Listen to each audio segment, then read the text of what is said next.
Fokus, lugas, mencerahkan.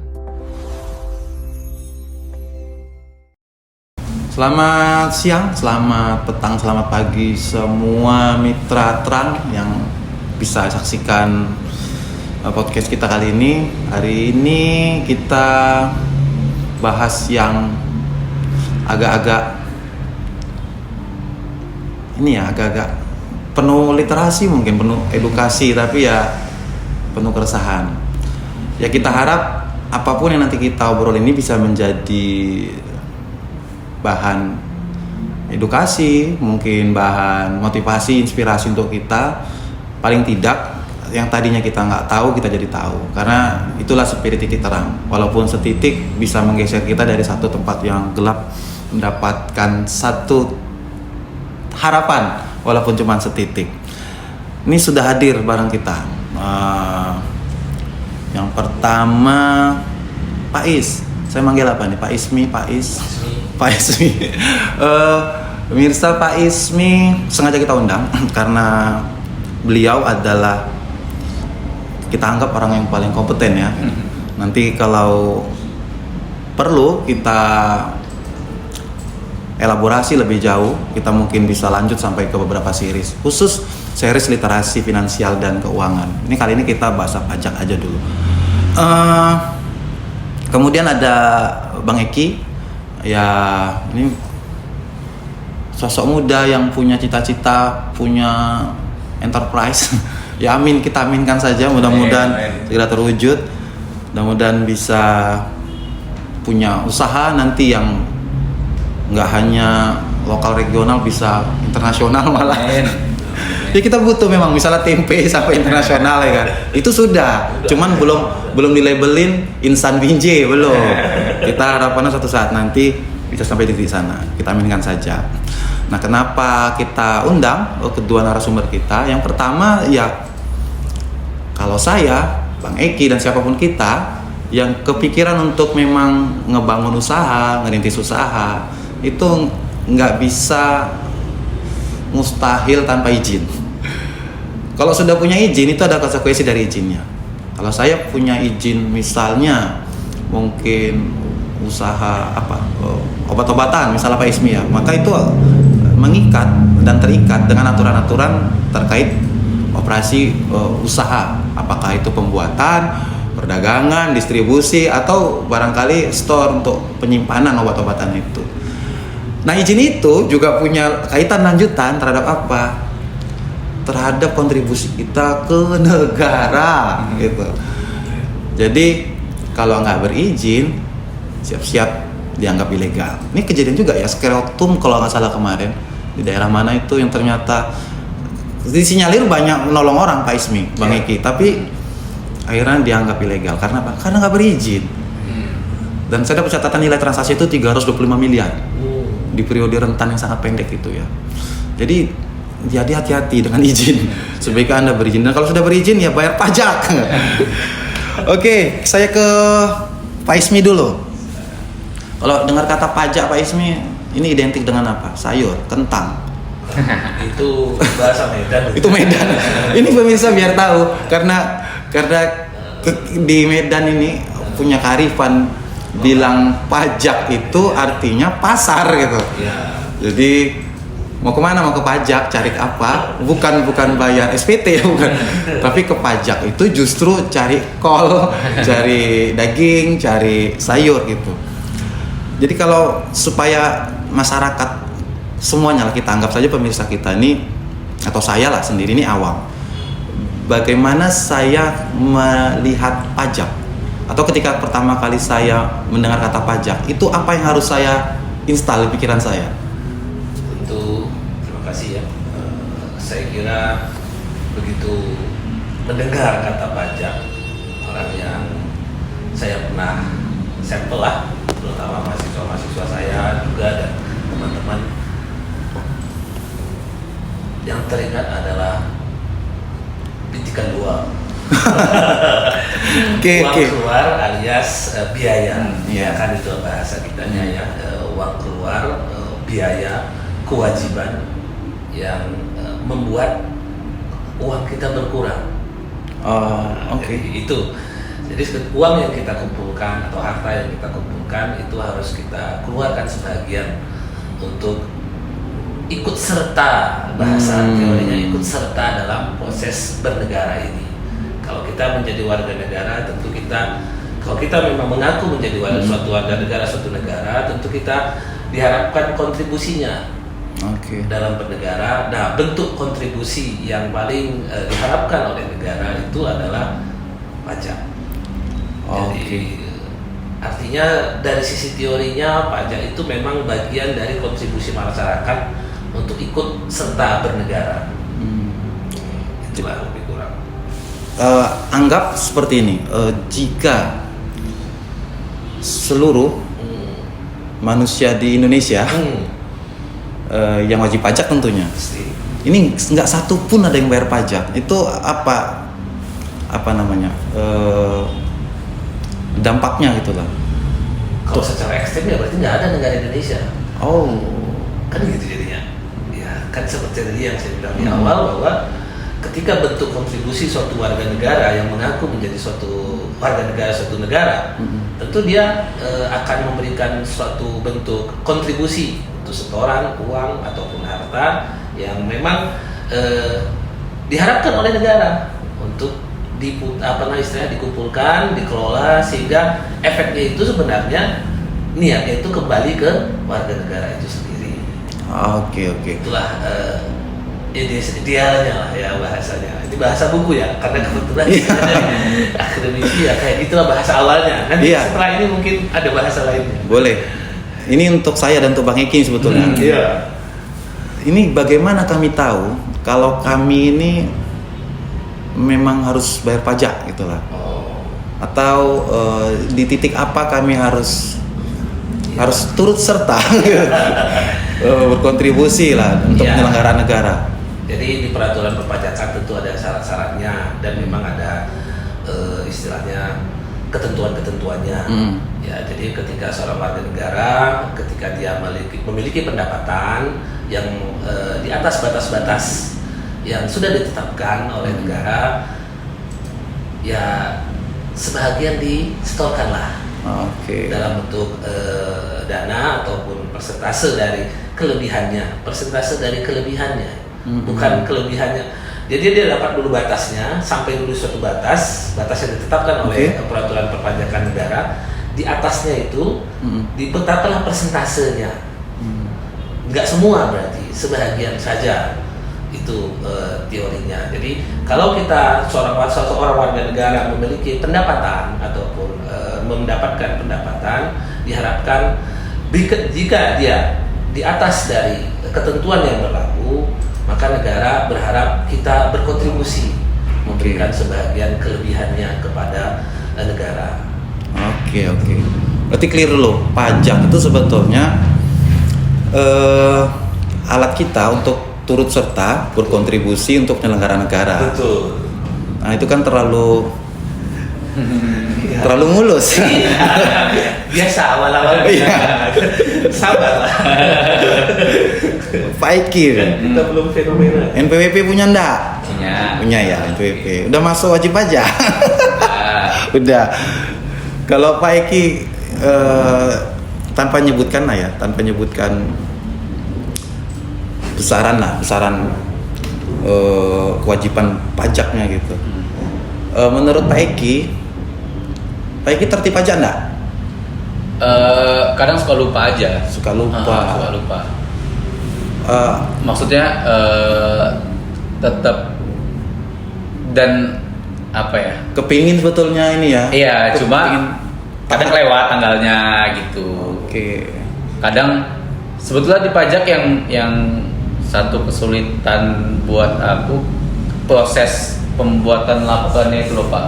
Itu yang agak. Jadi itu yang kadang kita besok lah ngerjainnya gitu. Maksudnya nggak bisa seperti kayak tagihan telepon gitu, tagihan pajak ini. Maksudnya kalau tagihan telepon kan apa segala macam kita tinggal terima berapa nih mesti kita bayar. Langsung kita bayarkan gitu. Nah sementara pajak ini kita yang lapor. Iya, kita yang hitung sendiri. Ini kita punya aku. Iya gitu apa segala macam. Jadi itu perlu apa ya? Perlu waktu khusus, perlu ini khusus. Dan itu kadang yang kalau dari aku pribadi ya, kadang kewalahannya di situ, adanya kelewat gitu. Oke. Udah kelewat, denda lagi. Nah, Iya. itu yang bikin. Oke. Padahal kita kan bilang nggak sengaja lupa. Gitu. Tapi denda ya denda gitu. Itu betul ya, keterlambatan lapor tuh punya aturan denda gitu. Iya, jadi kan kita awal tadi ngomongnya memang bagian dari kontribusi. Jadi ketika memang kita sadar itu memang bagian dari kontribusi kita bernegara, mudah-mudahan yang namanya lupa itu denda kan gitu ya. Iya. Hanya kita belum di situ titik belum sadarnya sebenarnya. Oke. Ya kan? Jadi ketika kita tidak fokus untuk ini. Nah, masalah lanjutannya ketika yang dibilang Pak Eki tadi hitungannya apa namanya itu kan masalah teknis ya kan, itu pasti ada solusi kan gitu ya, dan macam batasan-batasan itu ada jelas di aturan perpajakan. Misalnya kalau UMKM kalau pendapatannya dalam 1 tahun di atas 4,8 miliar itu di bawah itu masih kategori UMKM. Oke. Jadi ada aturan-aturan, nah, makanya di situ pula memang pajak ini istilahnya memiliki banyak aturan. Sebenarnya niatnya itu kepingin fair, kepingin tepat sasaran, tapi rupanya masyarakat mungkin belum siap dengan hal-hal seperti itu. Artinya semakin detail bukannya semakin malah memudahkan, malah menjadi membingungkan. Aturan-aturan perpajakan itu seperti yang dibilang Pak Eki tadi, dia jadi bingung. Saya masuk kategori mana? Kan gitu Mas. Kan gitu kan, saya masuk kategori yang tinggi kah? Kalau yang rendah banyak juga aturan-aturannya yang memang. Nah disitulah mungkin yang saya lihat sih niatnya niat kembali karena kontribusi ke negara dan perpajakan ingin menyerap secara fair kontribusi itu warga negara itu ke mereka. Jadi tidak mau pukul rata juga, nggak mau juga karena tidak fair juga kalau pukul rata semua. Kan adalah kategori-kategorinya, ada kategori mikro, kecil, menengah, dan perusahaan besar, perdagangan besar, banyak jadi kategori-kategorinya. Sehingga yang sedihnya tadi yang seperti yang saya bilang begitu detail jadi ribet. Nah masyarakat jadi sulit menerjemahkannya. Atau memang mereka bahkan mungkin nggak suka sama ribet-ribet gitu Pak. Udahlah udah. Iya, sehingga di situ memunculkan celah. Nah, di situ ada celahnya. Setiap yang tapi kembali ke niat yang tadi di awal ya. Sebenarnya niat perpajakan itu untuk membuat jadi fair, jadi adil. Yang lemah segini aja lah tarifnya, yang besar yang besar pun ada barang-barang yang tertentu yang bebas pajak. Bisa sembako misalnya. Ada di bagian-bagian tertentu ini nggak usah dipajakin ini, karena memang ini untuk masyarakat banyak perlu kebutuhan. Ada yang hal-hal seperti itu. Jadi tapi karena memang makin detail dan banyak orang jadi bingung, ya kan? Nah disitulah kemungkinan ada celah ya namanya kalau sudah ribet, kalau sudah ada maka ya seperti yang Ibu bilang tadi, ya masyarakat jadi sulit, ya tentu ada celahnya di situ. Apakah ada pihak ketiga atau yang lainnya? Nah disitulah mungkin titik awalnya kelihatan seperti apa perpajakan Indonesia ini. Iya. Ditambah lagi Pak, ditambah lagi Pak kan untuk teknis tadi update-nya kan lumayan sering kan, sering update. Jadi kita untuk keep up pelaporan itu tuh kayak agak kewalahan. Sementara kita pun banyak hal lain yang memang harian kita kerjain gitu. Jadi untuk ngikutin perkembangan yang terlalu, kalau menurut saya pribadi ya, terlalu cepat gitu. Yang ini kita belum menguasain sepenuhnya. Udah ada updatean baru lagi dengan cara yang beda lagi apa segala macam, itu yang bikin kadang agak adalah gitu. Dan memang itu saya terima. Saya punya pengalaman pribadi. Iya, seperti itu. Ini anggap saja saya awam. Memang saya awam Pak. Jadi gini ya. Kita lihat fenomena dulu sebentar. Silakan. Karena pada dasarnya aturan itu sebetulnya dibuat supaya ya negara ini sustain gitu. Sustain, fair dan bisa terselenggara gitu. Kalau negara ini terselenggara dengan bagus, baliknya ke masyarakat kan gitu. Tapi kayaknya nggak gitu, katanya gitu loh. Ya. Ini saya bilang gitu, sebentar saya cek dulu. Ya. Ini kemarin belum lama ya, 250% misalnya pajak PBB di Pati kemarin. Saya pikir itu kayak snowball gitu loh, kayak bola salju yang gelinding. Saya nggak tahu ya apakah punya kaitan ya sampai di peristiwa yang terakhir ini sampai sporadis ya di mana-mana gitu kejadiannya. Ya kita berharap lah, kita turut prihatin sama situasi ini. Kita kepingin Indonesia ini ya pulih, pemerintahnya balik bener nyelenggarain nyelenggarain pemerintahan, kemudian rakyatnya juga lebih bisa lebih bisa cerdas gitu, bisa punya literasi sosial media yang juga sehat gitu dan nggak gampang terprovokasi gitu. Dan fokus dengan perjuangan, saya kepinginnya gitu sebetulnya. Akhirnya apa? Belajar dari Pati kemarin ya menurut saya ya, Pak Ismi atau Bro Eki, saya ngeliat gini, ada rasa masyarakat tuh, apa iya ini pajak adalah keberpihakan gitu loh. Terus let's say ya benar, misalnya dipungut pajak 250% untuk PBB misalnya, mereka kan butuh feedbacknya ini gitu. Iya. Aku nih bayarin pajak nih, saya makan di restoran X misalnya, saya turut nyumbang gitu, ini baliknya ke saya apa gitu misalnya, saya beli BBM yang non subsidi misalnya, ini baliknya sama saya apa, dan seterusnya gitu. Nah, Bapak ngeliatnya gimana? Apakah salah mengukur gitu pemerintah, misalnya kebijakan-kebijakan mungkin utamanya ya kebijakan-kebijakan di daerah gitu lewat perda mungkin nggak sinkron gitu, sehingga tahu kesalahan komunikasi gitu. Ini masyarakat udah nggak punya literasi pajak yang bagus, ini dikomunikasikan dengan cara-cara yang mohon maaf mungkin nggak etis ya Pak ya, dengan bilang udah miskin nggak ngerti pajak gitu itu kan gimana menurut Bapak? Baik, pertama dari segi aturan perpajakannya, jenis perpajakan pajak itu ada pajak pusat dan pajak daerah. Pajak pusat itu pajak yang terkait dengan penghasilan dan penjualan yang itu akan terkumpul di kas negara di pusat. Sekarang ini di Jakarta, di Kementerian Keuangan. Sedangkan ada satu lagi jenisnya pajak daerah. Pajak daerah itu pajak yang berwenang di daerah, yang dikumpulkan oleh pemerintah daerah, dikumpulkan untuk pembiayaan pembangunan. Sama di pajak penghasilan yang di pusat pun itu dikumpulkan untuk pembangunan. Nah, sekarang kan kalau ini cerita teori dulu ya, cerita teori dulu. Jadi ketika dikumpulkan di pusat di kementerian itu kan seperti bendahara. Bendahara kan. Kementerian Keuangan itu seperti bendahara.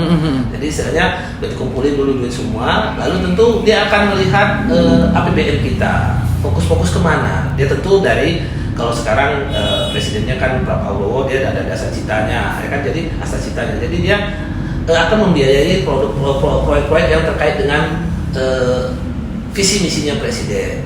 Dilihatlah daerah mana. Nah, daerah Indonesia ini kan nggak semua sama. Ada yang banyak store pajaknya, ada yang sedikit, ada yang daerahnya kurang pertumbuhannya kurang. Jadi, nah di situ sebenarnya peran pemerintah untuk berusaha fair ke setiap daerah. Benar-benar janganlah daerah yang nggak begitu PAD-nya tidak sedikit, terus nggak ada bisa membangun. Jadi pemerintah pusat berusaha, itulah pajak pusat itu diletakkan. Jadi kelihatan ini teorinya ya, teorinya seperti itu. Jadi diletakkanlah ke daerah-daerah yang PAD-nya rendah, yang besar pun ya secara proporsional, kasih juga yang berlebih dia dipindahkan. Ya jadi kita macam istilahnya membagi-bagi lah secara proporsional, itu teorinya. Pajak pusatnya, sedangkan pajak daerah itu skala kecilnya misalnya pemerintah seperti yang di Pati itu misalnya kan Bupati, dia mengumpulkan pajak daerah, ada pajak restoran, ada pajak PBB pendapat mereka, ya kan, istilahnya ada pajak istilahnya pajak daerah, pajak tontonan, pajak apa, dia kumpulkannya BBB termasuk, lalu dia akan membuat ke pembangunan yang ada di situ sesuai dengan visi kepala daerahnya, kan gitu. Nah masalahnya kenapa terjadi kesenjangan ataupun apa namanya istilahnya fenomena yang seperti itulah ya.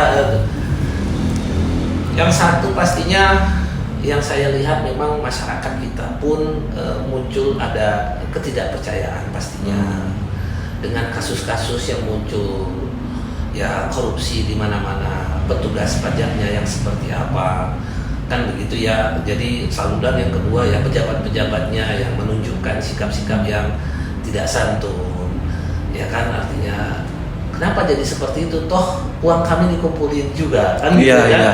Dan ya bukan berarti, dan ingat satu apa namanya, hukum pajak itu ya, Bang Irfan, feedbacknya itu tidak langsung memang. Dalam pengertian perpajakan, kontribusi masyarakat itu dikumpulkan, lalu dia tidak akan menerima secara langsung hasilnya yang dikumpulkan itu. Makanya tadi saya bilang ada fairness, ada proporsional gitu. Enggak, misalnya pendapatan asli daerahnya tinggi, enggak semua untuk mereka semua. Kita harus tengok Indonesia yang bagian mana yang kurang, digeser sedikit ke sana, bagi-bagilah. Kan masih Indonesia juga, kan gitu ya, kan masih Indonesia juga. Di sana kekurangan loh, ya coba di sana dikasih. Begitulah negara memandang dana ataupun setoran pajak itu yang mereka kumpulkan untuk pajak pusat. Demikian juga yang di daerah. Kalau di daerah sebenarnya lebih kecil sih.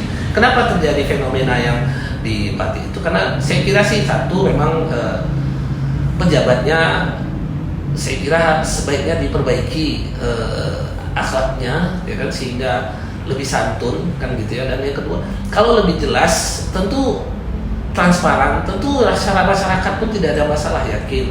Dan dia pun tidak menunjukkan hal-hal yang aneh. Iya. Ya kan, artinya apakah dia menunjukkan flexing, dia mau ke sana ke, ya masyarakat disuruh ngitung pajak tapi dia flexing barang-barang mewah. Nah, itu kan tidak pas namanya. Ya kan? Ini terkesana ini wangkun yang kecil. Bisa Di situ jadi. dia langsung. Bisa jadi ya kan. Iya. Walaupun nggak pasti, tapi itu bisa jadi. Jadi tapi itu kan sebenarnya kembali ke kepercayaan masyarakat. Iya. Kalau memang semuanya setuju dengan yang 250% itu, kenapa? Karena mereka yakin itu akan kembali ke mereka dalam bentuk kesejahteraan yang merata, apalagi pajak daerah ya. Pajak daerah kan skalanya kecil. Oke. Kabupaten, tentu mereka pasti akan segera merasakannya. Ya kan? Cuman karena ada faktor ketidakpercayaan dan faktor lain-lainnya itu, sehingga terjadilah mungkin yang menurut perhitungan saya terjadilah hal seperti yang di Pati itu. Kurang lebih ya. Untuk ini Pak, kalau ini katakan ya, saya ini akhirnya adalah orang yang ingin taat pajak. Oke. Ini atau Pak Eki misalnya. Pak Eki mulai ingat nih, oh ternyata saya punya pulau di sana, punya properti di sana, punya kapal pesiar di sana misalnya. Kemudian saya butuh, itu kan tetap termulai dari saya Pak. Ya betul. Ini kan jarang kayak ini ya, kayak tadi Bro Eki bilang ada notif masuk kelenting, ini dapat invoice nih, ini tagihan ini bulan ini gitu, gitu. Ya. Ini pajak nggak begitu saya kira. Itu justru kita yang loh. Aku boleh bayar pajak nggak? Kan gitu dia. Ya. Maksud saya gini, Pak Ismi, di samping sistem ya, terus minor sekali sosialisasi. Betul. Bahkan jika kita salah, kita pun nggak tahu kita salah ternyata gitu. Tapi kadang-kadang justru sanksi itu tetap jalan dia. Saya dapat cerita ya dari beberapa teman gitu. Ini dapat surat gitu. Ya, surat cinta. Kemarin juga ada, kita viral juga kemarin. Nanti mungkin boleh tim kreatif tayangin di frame kita. Ada pekerja konveksi punya hutang pajak 3 miliar gitu kan. Padahal dia juga ngontrak rumahnya gitu. Jadi ketika petugas pajak sendiri shock gitu. Artinya apakah memang sistemnya yang enggak handal gitu? Atau memang kurang sosialisasi gitu ya? Saya boleh tambahin ya Pak ya. Oke. Ini juga pernah kejadian di saya pribadi kan. Jadi ketika ada yang namanya awam kan pasti banyak nih yang awam tentang masalah pajak ini. Jadi walaupun kita ngelapor, kita udah bayar apa segala macam, ada kemungkinan di situ ada kesalahan. Jadi itulah yang ngebuat kesalahan tadi, ada ngebuat selisih yang harusnya kita bayar sekian, ternyata selama ini kita bayar sekian. Nah, cuma selisih tadi baru diketahui setelah udah 5 tahun. Jadi ketika datang selisih yang udah 5 tahun itu kan yang harusnya mungkin kalau misalnya di akhir tahun kita dikasih tahu mungkin agak ringan Pak. Iya. Cuma 5 tahun kita baru dikasih tahu, waduh ini kayak mana bayarnya nih gitu. Maksudnya kita lapis gitu. terus. Sementara masing-masing wajib pajak itu punya AR-nya gitu segala macam yang nggak tahu ya, menurut saya pribadi harusnya tiap tahun itu ya ada cross check di WP-WP-nya ini udah beres atau belum apa segala macam gitu. Jadi ketika ada kesalahan selip apa segala macam bisa segera diselesaikan gitu, tidak menunggu sampai 3 atau 5 tahun baru kita tahu. Dan akhirnya kan misalnya kalau setahun langsung dikasih tahu, ya udah tahun kedua, ketiga, keempat kita udah nggak melakukan kesalahan lagi. Yes, itu dia. Ini kesalahan betul-betul akhirnya terjadi karena kita memang nggak dikasih tahu juga selama 5 tahun itu, dan menumpuk juga selisihnya. Akhirnya pusing juga. Gitu lah Pak. Secara teorinya yang saya pahami ya, kembali ke awal tadi kita bicara tentang perpajakan itu adalah suatu bentuk kontribusi warga negara dalam bernegara. Nah, ditambah lagi sistem perpajakan kita itu adalah self assessment. Jadi sebenarnya kesadaran yang diharapkan, ya tadi kembali ke awal tadi, bentuk apakah kita sadar kalau kita itu bisa berkontribusi dalam bernegara ini, kan gitu kan, dalam bentuk pajak. Nah itu kan dipertanyakan sama masing-masing kita. Lalu pajak memfasilitasinya dengan self assessment. Kita sendiri yang hitung dulu. Oke. Itu bahasanya kan, kita sendiri yang hitung dulu apa saja kewajiban perpajakan kita. Ini gini Pak, mau saya potong dulu. Iya, silakan. Ini katakan saya ini orang nggak percaya nih. Saya ke pajak aja pun itu kayak horor bagi saya. atau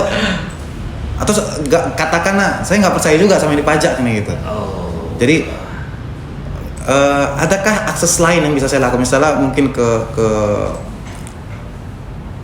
ahli pajak misalnya, atau ke penyedia jasa akuntan misalnya, seperti itu. Ya.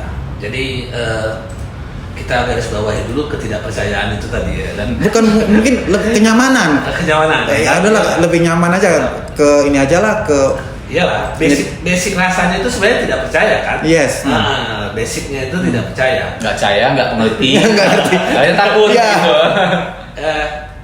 Kembali tadi ketika kita makanya mungkin PR besar bagi perpajakan di Indonesia itu membangun, memang ada divisinya kepatuhan. Jadi membangun kesadaran.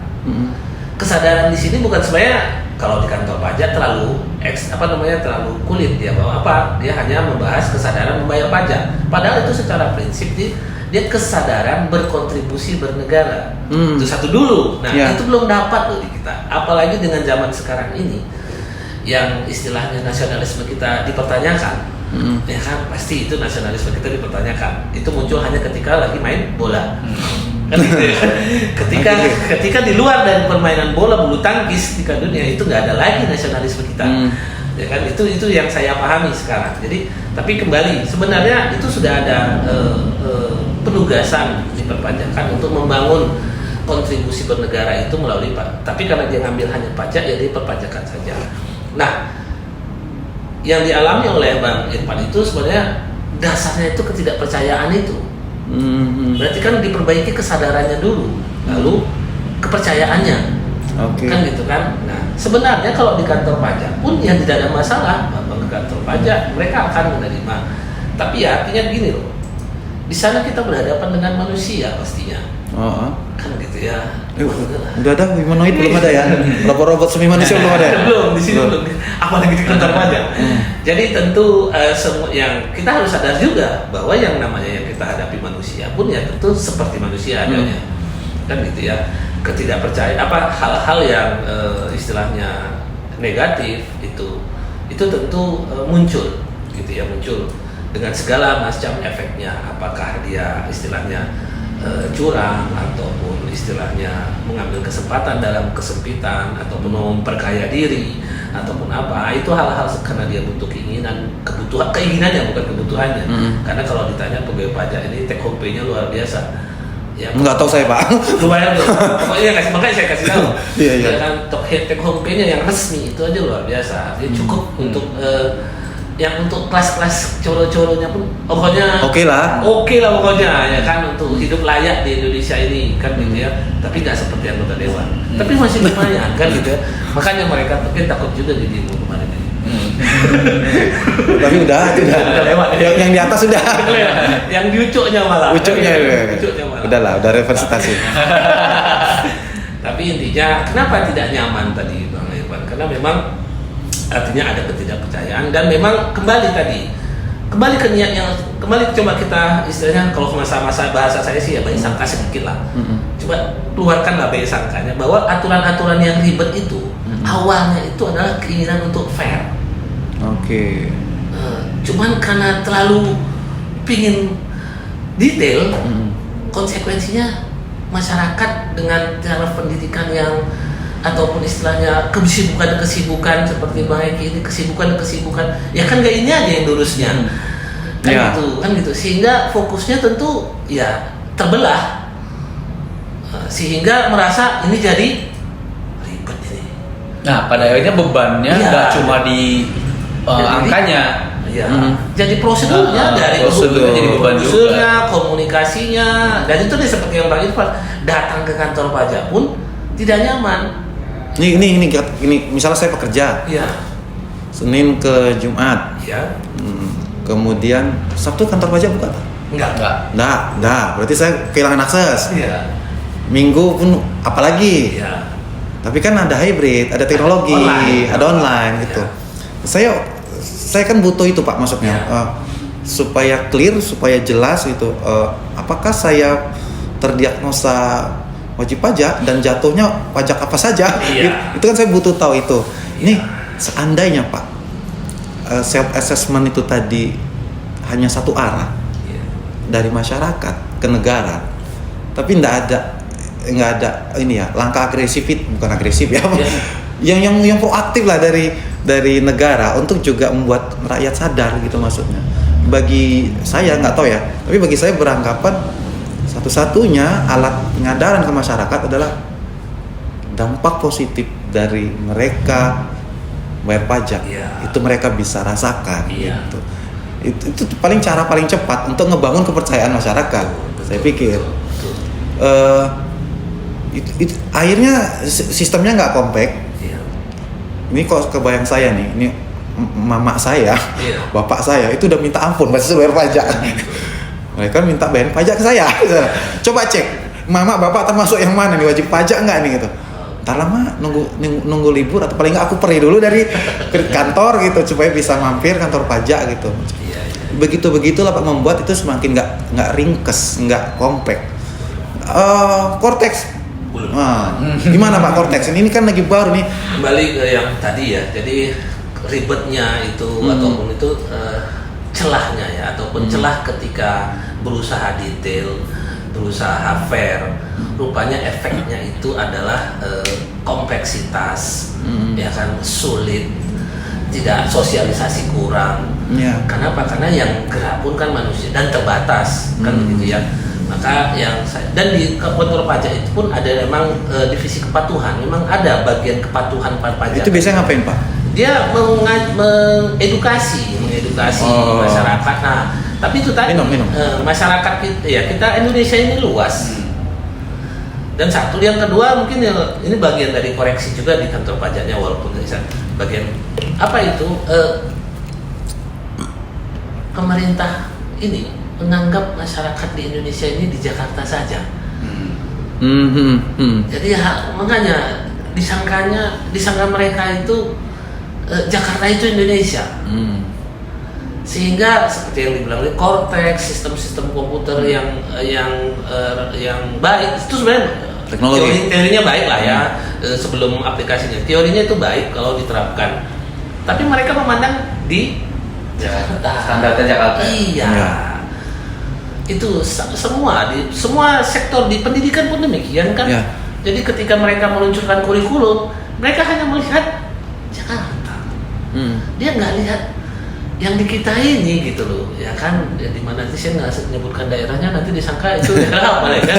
Iya kan gitu. Tapi intinya nggak seperti di Jakarta aja. Kalau Anda ke Jakarta Utara aja jauh beda dengan Jakarta Selatan. Kalau Bapak Menteri itu mau ke Jakarta Utara ya, kecuali rumahnya yang dibongkar kemarin ya, yang tetangga-tetangganya aja, yang tetangga itu kan sangat jomplang itu, sangat jomplang itu. Jadi ya mungkin koreksi di kantor pajaknya itu coba dilihat masyarakat, selain daripada memang masyarakat Indonesia ini luas, ini bagian dari tantangan perpajakan. Cobalah lihat kalau masyarakat Indonesia ini bukan hanya di Jakarta saja, di situ saja sebenarnya. Jadi ada fenomena-fenomena atau celah-celah yang terjadi akibat aturan-aturan perpajakan yang walaupun niatnya baik, yaitu detail dan istilahnya fair, tapi itu rupanya efek sampingnya adalah kerepotan atau taraf pendidikan Indonesia, masyarakat Indonesia tidak sama, dan tentu juga fokus dalam usaha menjadi terpecah gitu ya.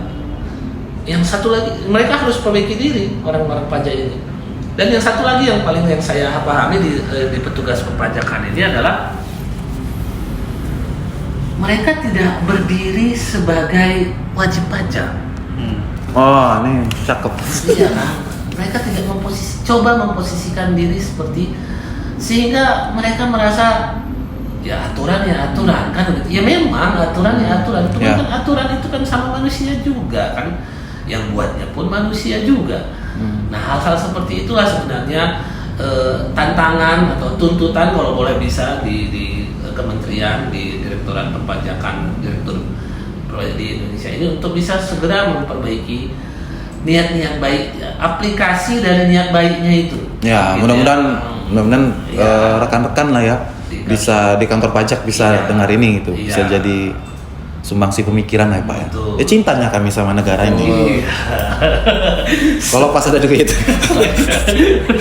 Oke, sekarang kita ke mitos atau fakta. Ini yang nanti saya coba ke Pak Ismi, ada juga statement yang ke Bro Eki. Oke. Boleh. Ini nggak disponsori. Bening. Ke Pak Eki dulu. Ke Pak Ismi dulu. Betul nggak Pak, bahwasanya listrik kita dipajaki? Fakta atau mitos? Fakta ya Pak. Fakta. Tuh. Ya. Berarti karena ada beberapa jenis pajak di sini. Pajak penerangan jalan. Iya. Oke. Itu untuk daerah malah. Untuk daerah. Iya. Tepuk tangan tuh yang punya meteran listrik di rumah. Ada berkontribusi untuk negara. Sekarang itu pun langsung itu kan langsung dapat di kita. Ya, karena ya literasi kita tentang energi juga kadang-kadang masyarakat masih rendah Pak. Iya. Jadi misalnya kayak gini, ini biaya layanan untuk ini kan pakai merchant biasanya ya, beli token tuh ya. Iya.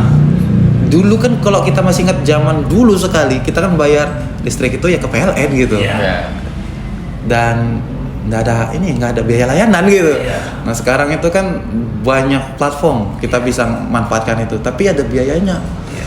Tulisannya walaupun kita pakai, mohon maaf, pakai yang oranye, pakai yang hijau gitu di platform itu, di marketplace bahkan pun, tetap judulnya dia admin bank. Padahal dia bukan bank, admin bank gitu, dia kayak cross border aja gitu. Uang parkir terus pindah lagi gitu. Nggak sampai apa namanya, saya beli listrik, ini saya nggak tahu ya, mungkin perhitungan saya salah, mungkin salah.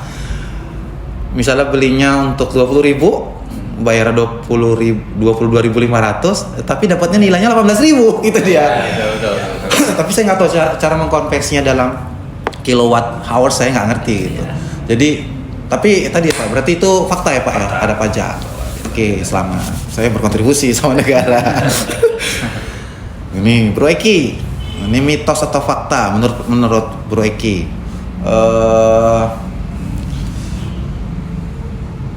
Semua UMKM itu adalah wajib pajak. Betul atau enggak maksudnya? Iya, mitos atau fakta gitu lah. Betul atau enggak, atau mitos atau fakta sih? Betul atau tidak ya? Betul atau salah? Itu salah lah. Hah? Salah. Jadi jawabannya? Ya nggak semua pasti, maksudnya Nggak semua UMKM wajib pajak. karena balik lagi ke kesadaran tadi, nggak semuanya nggak semuanya mungkin ngerti, paham dan sadar akan kewajiban itu gitu. Jadi maksudnya mungkin ada batasnya.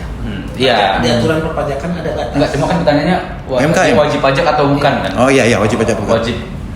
Banyak sih menurut saya yang saya tahu tuh banyak juga yang teman-teman UMKM yang NPWP pun belum punya itu ada. Ya. Jadi kalau dibilang semua tuh udah wajib pajak ya salah, maksudnya mitos. Oke. Kita cek dulu. Betul nggak Pak? Ya, saya kira ketika UMKM dikategorikan UMKM ada aturan, makanya saya bilang tadi aturan perpajakan ini lumayan ribet. Oke. Ya, jadi ketika UMKM yang berapa penghasilannya? Nah, kalau betul-betul mikro di bawah 500.000 per bulan itu udah selesai. Ini tapi tetap self assessment ya. Iya. Ini si pelakunya harus bisa menilai juga ya. Diri sendirinya, kalau memang istilahnya memang dia sudah sampai ke nisabnya. Inilah saat pelaku UMKM menggunakan pepatah Adam ketidaktahuan menyelamatkan ya. Ya. Tapi jangan silap. Hal itu akan terbaca di instrumen, yaitu rekening bank. Oke. Ketika dia punya rekening bank, lalu rekening banknya di atas dari yang ditetapkan oleh aturan perpajakan, lalu dia bilang enggak, bagaimana dia bisa bilang enggak? Tapi ada kungfunya nggak Pak? Ya. Ada kungfu nggak yang bisa membuat? Harusnya ada. Jadi ketika dia bilang enggak, Ya. kan? Tapi rekening banknya menunjukkan dia menerima segitu, bagaimana? Nah, di situ sering petugas pajak itu menemukan hal seperti itu. Oke. Tapi yang sebenarnya itu adalah butuh penjelasan. Karena ada aturan-aturan lagi. Boleh uangnya banyak, tapi mungkin dari mana? Apakah dari arisan atau minjam atau ngutang dia ke mana? Ada mekanismenya yang mengatakan bahwa itu sebenarnya tidak perlu dipajakin, tidak menjadi objek pajak. Oke. Itu sebenarnya. Balik ke Pak Ismi tadi, mitos fakta udah, benar atau salah sudah. Sekarang setuju atau tidak setuju? Oke. Nggak perlu punya izin untuk sebuah usaha asalkan nilai komersilnya rendah, maka izin itu nggak penting. Setuju atau tidak setuju? Tidak setuju. Oh, kalau akademisi mana jawabannya harus betul ya. Kenapa Pak? Ya, saya kira kita baik sangka. Baik sangka. Atas usaha kita sendiri kita harus baik sangka. Oke. Masa kita ini nggak mau maju? Ini saya contohin Pak, Ini tukang pentol keliling, tukang bakso kojek, toet-toet. Iya. Itu nggak tahu ya. Sebenarnya mereka juga punya porsi untuk bisa berkontribusi, harusnya. Tapi di samping mungkin mereka nggak tahu informasi tentang itu dan skalanya mungkin nggak gede, masih kecil. Jadi mereka akan menganggap itu sebagai ini nggak apa-apa sih gitu, atau malah udah nggak dikutip juga nggak apa-apa, orang pendapatan dia cuma segitu gitu, kira-kira gitu. Padahal di titik misalnya pentol ini ternyata punya outlet sampai 1.000 dia ternyata punya gerobak sampai 1.000 dipekerjakan orang sana kemari. Nah ternyata rupanya nilai dia kapitalnya itu rupanya lumayan gede gitu. Maka tiba-tiba dapat surat gitu. Dan kayaknya ya, tapi tadi Pak Ismi nggak setuju lah ya, bahwasanya bahwa tidak ada izin, nggak perlu izin ya untuk usaha yang masih kecil gitu. Dari awal ya kalau Koping harus proyeksinya usahanya besar. Saya kira berbaik sangka dan bukankah itu bagian dari doa? Kan gitu ya. Walaupun bakso pentol sekalipun, seperti yang dibilang, apakah outletnya hanya di sini? Tahu dia bisa di lemari dan dia harus buka outlet seperti di mall atau apa ya, luar biasa. Ya kan, makanya satu lagi ya, kalau memang mau buat bisnis ya baik. Tapi intinya gini, titik mendaftarkannya itu bisa jadi ketika gini, apakah uangnya cukup untuk mengurus izinnya, itu bisa jadi. Tapi itu bagian dari target hasil usahanya di awal. Bukan berarti awal-awal langsung ya modalnya aja kurang, konon lagi harus izinnya dulu, kan gitu. Tapi intinya ya paling tidak dia berusaha menyisihkan hasil usahanya untuk melengkapi bisnisnya, melengkapi izin bisnisnya, sehingga nanti ke depan bisnis ini bisa lebih besar, insya Allah. Itu mungkin ya kan, saya harapkan begitu sih pemikiran UMKM kita. Itu kan tadi kita bahasnya dari sisi ini aja ya Pak ya, dari mungkin pajak pertambahan nilai ya, dari belanja mungkin dari hasil usaha juga ya, karena UMKM. Kalau yang usaha kecil paling terasa dia ketika dia pajak itu dalam bentuk retribusi.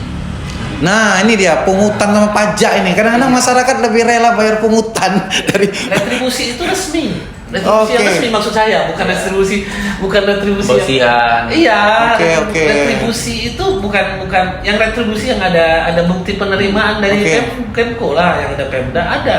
Kayak kuponnya gitu. Iya, jadi itu ada di pusat pasar kita itu ada retribusi. Jadi sebenarnya pengusaha kecil itu secara pasti dia bayar pajak.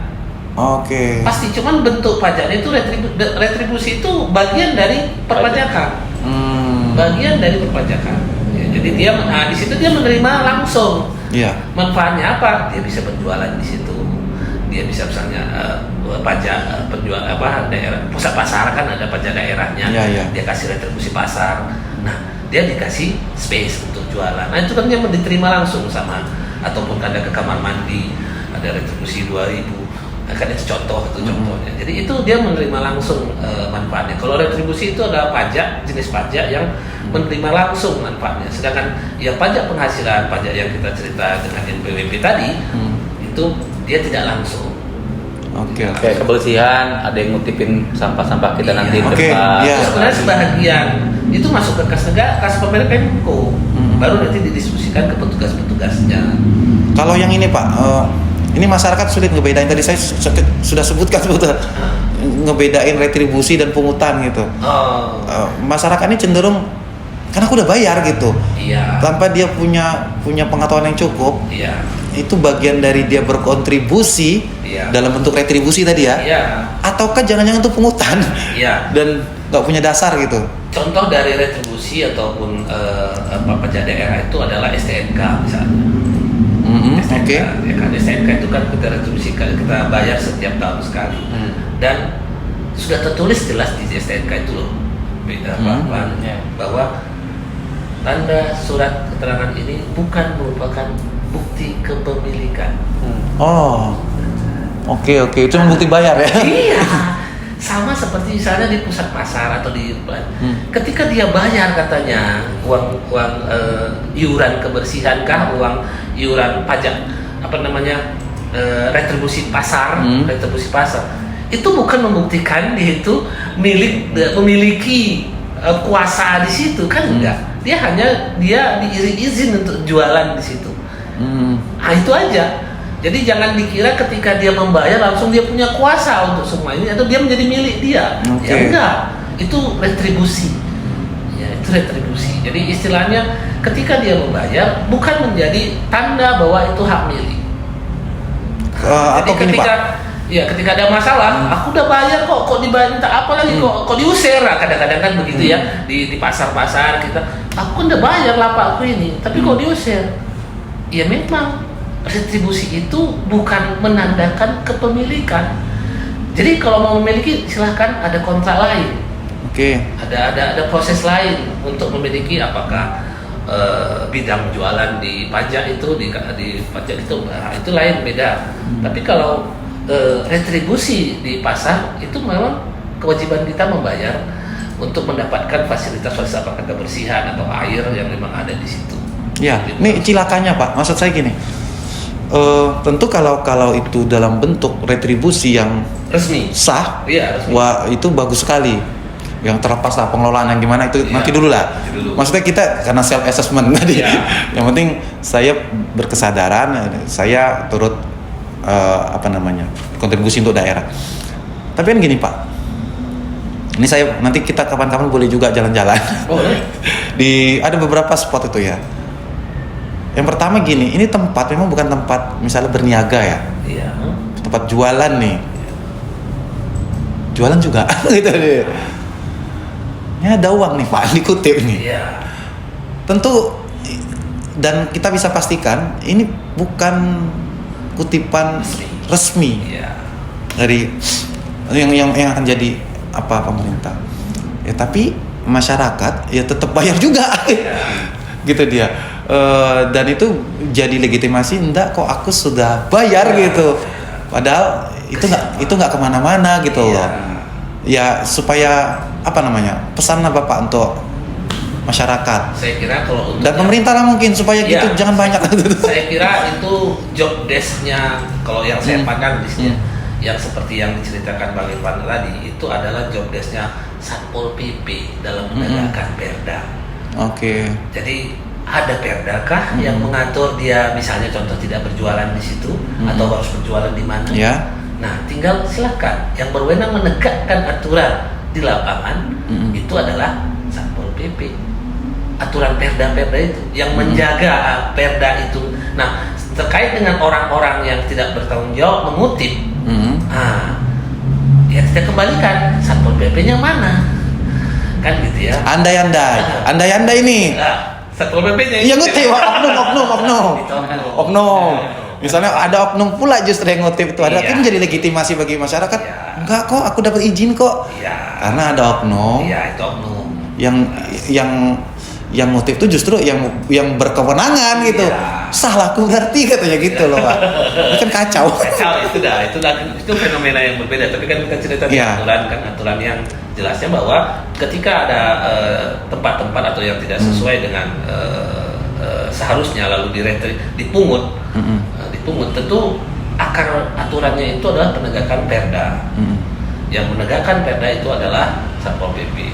Dan kalaupun misalnya abang dipajak yang betul-betul pajak lalu tidak bayar retribusi, ya Satpol PP pun harusnya datang. Kenapa tidak bayar? Kan begitu. Kenapa? Ini sudah ada fasilitasnya dan Anda sudah memanfaatkannya. Kan begitu bahasanya. Itulah mungkin. Nah, mengenai fenomena-fenomena yang seperti oknum-oknum yang abang bilang tadi itu memang sudah terjadi. Ya kan, kembali ada akar masalahnya nanti di situ. Akar masalahnya tentu di penyakit masyarakat kita. Ya. Oke, kita hampir di penghujung. Pak Ismi dan Bro Eki. Ini paling ada satu hal yang kayaknya kita butuh waktu lebih panjang. Tapi ini mumpung ingat, ini harus disampaikan juga. Apakah semua penerima upah itu dipajakin? Semua penerima upah. Ini ke penerima upah dulu, itu yang pertama dulu. Itu dulu Pak. Nanti ada yang kedua soal. Ada batasannya. Ada batasannya. Boleh kasih info Pak batasannya? Namanya PTKP, penghasilan tidak kena pajak. Jadi masing-masing individu atau masing punya kita yang pemegang ataupun pekerja di Indonesia itu punya PTKP. Jadi untuk satu orang lajang itu kalau pendapatannya di bawah dari 4.500.000 per bulan, dia tidak dikenain pajak. Oke. Dia tidak dikenain pajak.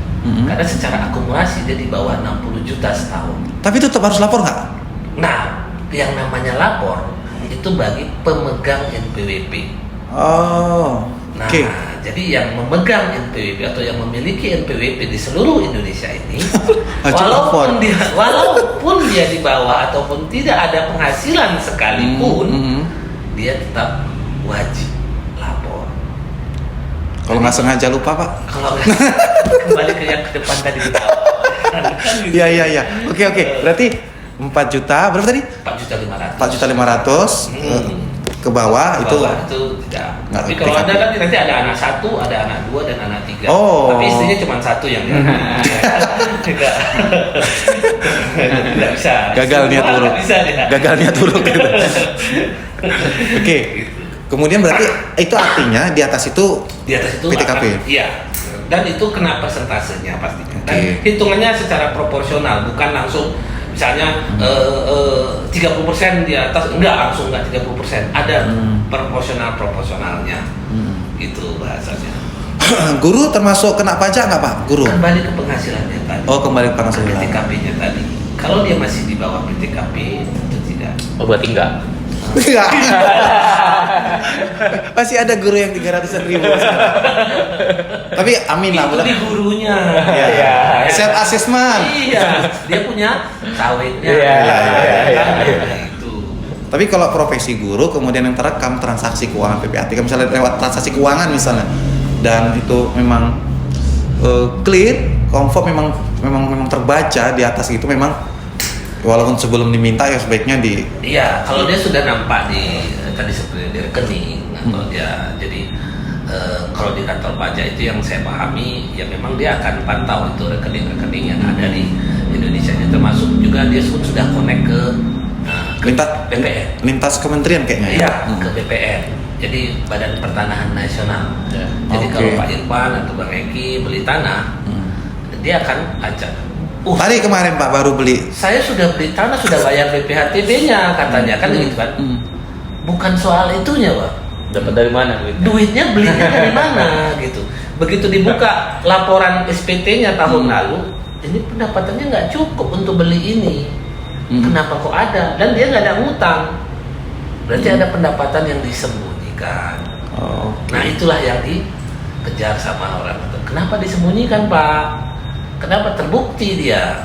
Terbukti ketika misalnya tahun lalu dia hanya melihat hartanya misalnya 10 juta, akasnya 10 juta, lalu gajinya 1 bulan 5 juta misalnya kan, udah 2 bulan, baru 2 bulan di tahun 2000 misalnya 2025 ini dia berarti kan bertambah 10 tambah 10 20, lalu dia beli tanah 100 juta.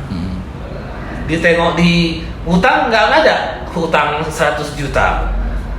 Lalu kok bisa ada ini ceritanya? Berarti yang 10 juta yang pertama itu ada masalah. Oke. Dari mana? Nah itulah mungkin diganti informasinya. Tapi masalah transaksi pembelian tanahnya tidak dipermasalahkan. Silakan. Kadang-kadang kan orang bingung, saya udah bayar BPHTB, saya udah bayar ini, kenapa saya ditanya lagi sama pajak? Kan begitu. Uangnya dari mana? Iya, ceritanya uang dari demikian. Saya kemarin nggak ditanya Pak. Saya 10 kali beli tanah satu hari nggak ditanya. Iya, sabar. Tanah Berapa kali? bunga. Beli tanah Tanah pupuk. 10 karung rupiah. Oke, ini mungkin Pak Eki lah ya, dari sisi rakyat jelata lah ya. Kayak jelita, Bu. Rakyat jelita. Kayak jelita. Ya barangkali ada yang apa ya, harapan-harapan atau keinginan, curhatan Masalah apa? pajak nih. Masalah pajak lah. Aku tadi nggak ini sih, maksudnya balik ke Pati mungkin ya. Kalau menurut aku di samping tadi yang udah dijelasin Pak Ismi tadi, dan ini harapan aku juga sebagai rakyat jelita tadi. Sebetulnya apa yang terjadi di Pati itu memang mungkin kalau aku pribadi nilainya ketika pemerintah naikin pajak itu berarti lagi butuh uang, Pak. Entah itu imbas efisiensi dari pusat atau apapun itu. Cuma janganlah ketika pemerintah butuh uang selalu dibebankan ke rakyatnya langsung gitu. Maksudnya itu mungkin cara paling mudah ya. Cuma sebagai misalnya di Pati lah, atau dan ini kan bisa terjadi di daerah lain, dimanapun bisa, termasuk di Binjai.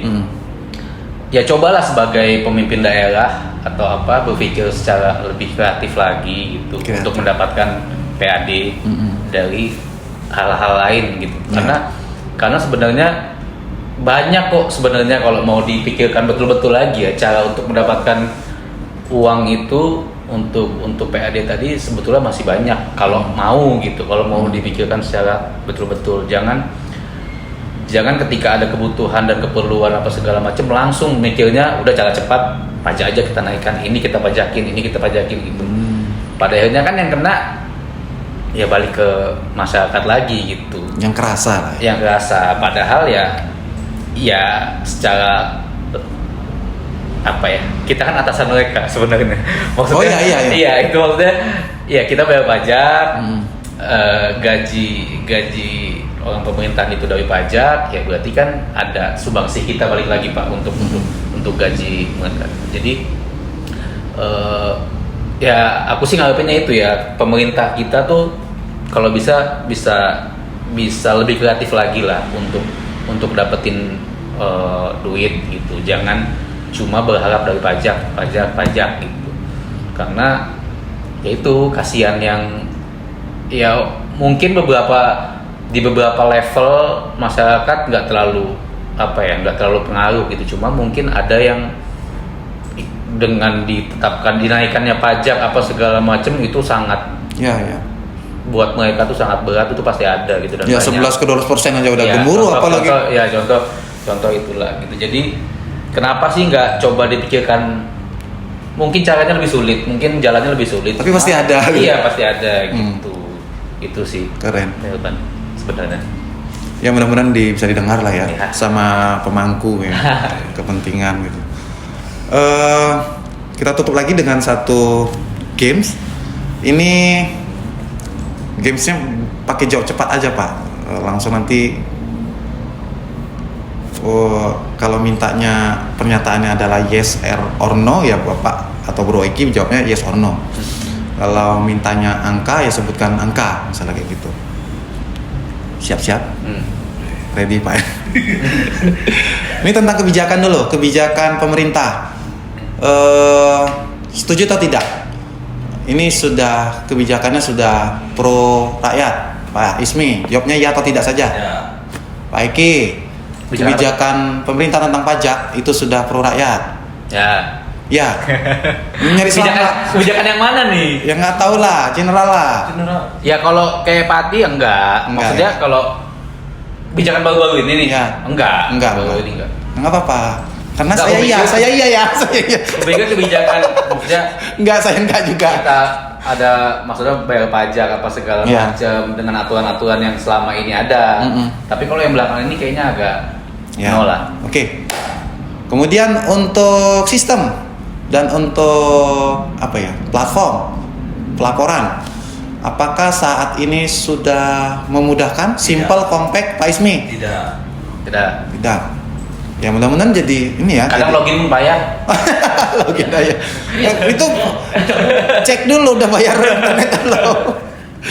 Oke, pertanyaan ketiga tentang kepuasan. Skalanya 1 sampai 10 terhadap pengelolaan pajak yang kembali ke masyarakat. Untuk pengelolaan pajak, sebentar sabar Pak. Bapak udah mau jawab aja. Skalanya 1 sampai 10. 10 tuh puas sekali. 1 tuh enggak. Untuk pengelolaan secara keseluruhan. Iya, secara keseluruhan lah. Skalanya 1 sampai 10. Bro Eki 3. 3. 4 lah 4. 4. Oke, dapat lah, dapat. Berapa Pak? 5. 5. Oke. Saya 5,5. Saya masih lebih aman. Iya. Ya